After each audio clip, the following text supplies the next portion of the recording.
What's up, Foxes? Today's a big day because Jagex has come out with 3 potentially new skills that could be added into Osrs, and we get to choose, and then not only choose the skill, we also get to help mold this skill into what we actually would like it to be. So there's a lot of potential, there's also a lot of hate. I've heard a lot so far, but I am very stoked. So my first initial thoughts of Taming was a lot like Pokemon, honestly, where there's talks of challenges around Gillinor possibly being able to battle Pokemon against Pokemon, or I mean creature against creature, or the gotta catch 'em all vibes that they stated in the video.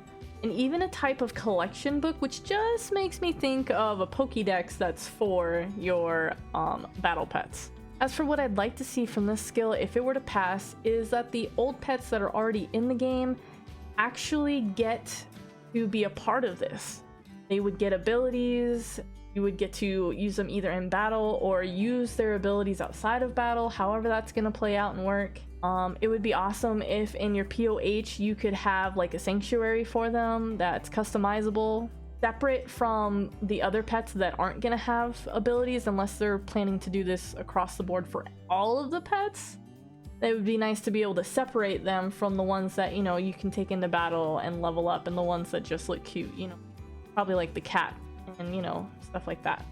But ultimately, I think having a feature where you'll need to feed and care for your animals or creatures is going to build a closer relationship between you and your pet, right? Because you're gonna have to actually spend more time doing it, kind of like when you're growing your cat, right? You have to feed it, you have to give it attention, otherwise it'll run off on you. And I think that that would be a nice element to add into Taming, that once you tame it, you have to kind of, you know, coddle it like it's a cat that's growing. You have to spend time with it, you have to interact with it, you have to care for it, show it affection, give it food on a daily basis or a hourly basis or whatever it is while you're playing, so that, you know, that pet knows that you care for it and, you know, it levels along with you as you go. Honestly, I think I would be really bad at that, even though I think it's a good idea to put in as an addition to like how it should work. But I think like because I'm horrible with the cats, I need the Runelight plugin to make sure that they don't die or run away on me. So I think it'd be really cool to have a Runelight plugin, and I'm sure we will at some point if this ever does become an actual thing. So I also think that if something like that is implemented, that even when your pet like runs away, you forget, or you're in a raid or something and it was like 2 minutes and you didn't get to it or whatever, and they just run off, that they're also insured still. So you could go to that person, who I have no idea what their name is, and pay whatever amount of money it is to get your pet back, and it would still be at the same level it was when it ran away, and you could try again. Though that would be very costly if you kept doing that, but at least there would be some kind of redundancy and you wouldn't just lose the pet entirely. In addition to just having and being able to tame different creatures, which is pretty cool, don't get me wrong, like I'm about it, but the whole Pokemon aspect of it is what's doing it for me. I really like the idea of being able to have a pet with abilities you can use outside of combat. So, you know, like when you're in Pokemon and you get a Pidgeotto and you get the TM fly and you use it on your Pidgeotto, and next thing you know, you can fly to areas you've already been, which I think is fantastic. But then you have to think about it, well, you know, in Pokemon, they can have five Pokemon on them and Pokeballs, but they can only have one out at a time. So then would it be that we get to have one Pokemon out, and then any additional Pokemon in, I'm calling them Pokemon now, any additional Pokemon in your bag, you could still use their ability if they're in your bag, even though they're not currently out with you?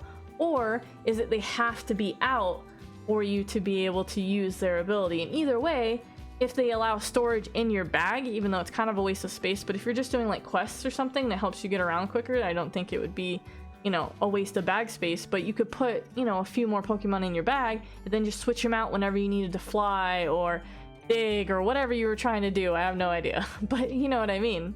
For impacting the game with other skills, I can see possibly construction for like the houses, the sanctuaries, and the POH.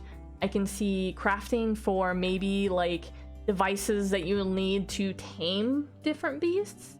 or perhaps herblore farming for however you're going to come up with the food for whichever, you know, whatever the pets are or creatures are. I really do like the idea of this skill. I know a lot of people are comparing it to summoning, and I wasn't around for that, and I haven't looked into it, so I don't know exactly what summoning was about.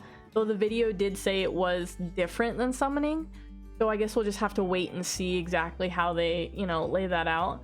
But for me, I think that this is a solid skill. So let's talk about sailing. This one has been brought up a lot. I don't remember which streamer, I think it was a streamer that had pitched this initially. I actually think it was pitched a while ago by Jagex, but it didn't pass. I'm not quite sure on that. But either way, I think there's some cool and interesting possibilities with it. I think that it could potentially give a bunch of content when it comes to freeing up the oceans. So maybe like different kinds of travel. So like it'd be cool to see like in your POH a dock for your boat, and then you can like build your boat in your POH, right? And then you can customize it, paint it, put different kind of sails on it, stuff like that, like maybe little trinkets, decorations, stuff. And then you could have also different kinds of boats, like for what you're doing. Like if you're trying to like destroy another boat, you could have a pirate ship. And then if you're trying to do courier tasks, you could have like a cruiser ship or a cargo ship that would hold a lot more. Or if you're doing time trials, you could have like a race boat type thing. And I think that would actually be really, really awesome. And then I think that it would be kind of cool, and this is just me, if you could take and like when you hit certain levels, you'd unlock docks around Gielinor, and then your boat would just sit at those docks. And then like, so let's say the Remington one opens at level 20, right? And the Brimhaven one opens at level 60. Well, your boat would be sitting at the Remington one at level 20, right? And then once you have the level 61 open at Brimhaven, you can then use your own boat for free to travel back and forth between the two. Another great way to travel, because not only, like, that was only an example, you could unlock all the docks, even Port Tyrus and some of the harder ones to get to, like Zolandra maybe even.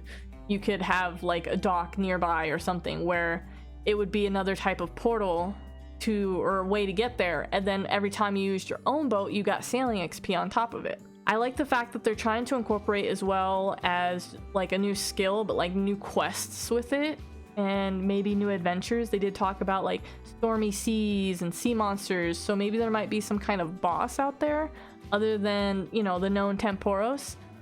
So that could be something potentially entertaining and or worth doing, depending on if it drops gear or anything, you know, of items. And pretend to be a pirate and destroy other people's boats, or to try and even make money doing it by maybe time trials. Maybe you get money for those, I don't know, like challenges, being the best at them, or just doing courier tasks. I'm sure grants some kind of money, and depending on how like much you can earn per task, depending on what you're doing, that could be a potentially new, pretty decent moneymaker. We just don't know yet. And the fact that this will be opening up the seas, I have a feeling that we might actually get some small islands that we can land on as well. And there might even be some really good fishing spots, I'm thinking, on these islands. So you never know. It seems like there could be a lot of potential content with sailing that maybe Taming doesn't bring as much of into the game. Alright, so now let's talk about Shamanism. This one was one I had not heard of before. I've heard of the Taming and I've heard of the sailing one, definitely. But Shamanism threw me for a curve. For me, this one feels like it's the skill that's going to actually like change the game. Like the game will feel the same, but different at the same time. So when I was listening to the video on this, it sounded to me like it's like a portal, right? That you step through, and then it's like the entire world of Gielinor, but on another plane, which is called the Spirit World in this scenario, which can house a whole bunch of different spirit monsters, bosses, quests, NPCs, maybe even a new raid. Like, how cool would that be? How cool would the lore be behind that? And there's so much lore you can attach to that. It would be phenomenal. You could see people that died in Gielinor, like the NPCs and stuff that have been killed throughout quests and stuff, like Neve. Spoiler, by the way. Spoiler. I'm gonna note that. Neve, right?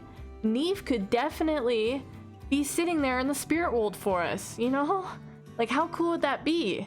And they talk about how, like, as your shamanism level rises, you'll be able to master the spirit world more and be able to, like, hop between the two. So wouldn't that be really cool if you could use it like displacement, where if you're low level and you have to get past or through some sticky area with a whole bunch of high aggressive people, and you don't want to go all the way around because that's going to take forever, and it's through like a mountain pass, or you're going by the trolls at the troll stronghold trying to get to Wintertod, and they're gonna smack into you. You don't have prey from ranged yet because you're still a lowbie, and it's just, they're hitting you and it hurts, and you have to bring food, you have to use your food. But what if you could hop to the spirit world, walk all the way through there, get to Wintertod, and then hop back to the regular world, and you just avoided all of that? And then vice versa, if there was somewhere you needed to get into the spirit world that was slightly more difficult to get to, you could get to that location in the real world and then just hop over to the spirit world. Again, we don't know exactly how that's going to work or how that's going to look, so it might be something like there's nodes where you have to reach a node to swap in between worlds, where you can't just do it at will. Or there might be a cooldown on it, so where if you switch to the spirit world, there's a 30-minute cooldown before you can switch back, or something along those lines. Not only brings with it the skill itself, which is going to be able to enhance gear and items that you already have, and allow you to gather items and materials, which I was gonna say could potentially be another moneymaker, but I did notice in the video they mentioned that they were not wanting people to do buyables for it, so they might make a lot of the stuff non-tradable. So not a moneymaker, but it could still prove to be pretty fun. For one, learning a brand new world with new creatures and new ways to do things, that's pretty fun. And possibly a whole bunch of lore, raids, like new gear.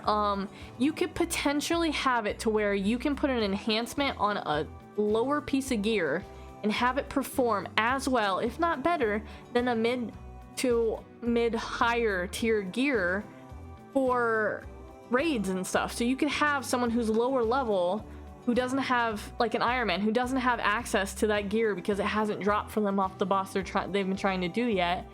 They upgrade by enhancing the gear they do have, and all of a sudden it performs the same as if they had that gear, and now they can go do that raid and get even better gear.